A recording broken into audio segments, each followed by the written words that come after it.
it's a never-ending challenge to figure out what is the right balance.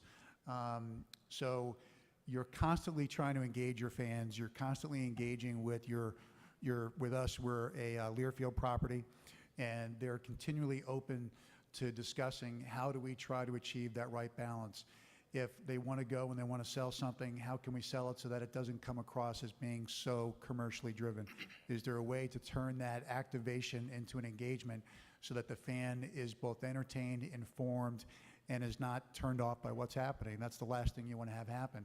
And it is a challenge, and it's a never-ending challenge, and you need to evaluate almost on a game-by-game basis.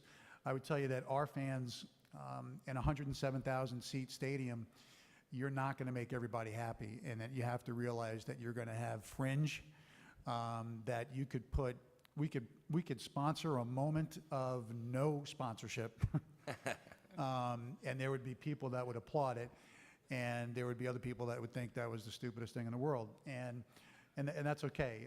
You can't be afraid to try things, but you just need to realize that you're not going to make everybody happy. Secondly, in our venues, our football crowd is 100% different than our wrestling crowd. We've got a great wrestling program. We have an awesome venue. It's very much like Cameron Indoor for wrestling. The lights are out. It's a dark environment. It is not the most TV-friendly environment, as Brian can attest to. When BTN tries to televise, sometimes it can look dark, but our fans absolutely love it. And when their wrestling is going on in there and it's not a lot of action, you can hear a pin drop in the place. They don't want to see a lot of action on the video board. So that was a big difference than what we were doing at football. At ice hockey, programming there is different as well. And then for basketball, so you take it on a case-by-case basis. The only thing I would say is that we've got a great LED partner in A&C Sports where we rely on them to create about 90% of our graphics. So for each different venue, all of our venues have different specs. So we weren't smart enough to do the same specs in multiple venues. So that means that every single one's got its own content creation guide.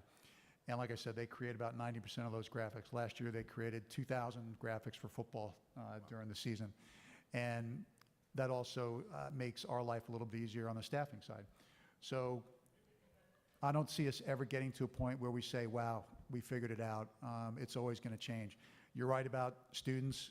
We have 23,000 students at our football facility, but we also don't have the most robust wireless infrastructure. So in terms of them accessing social media, well, that may not really be possible. So just that's our perspective.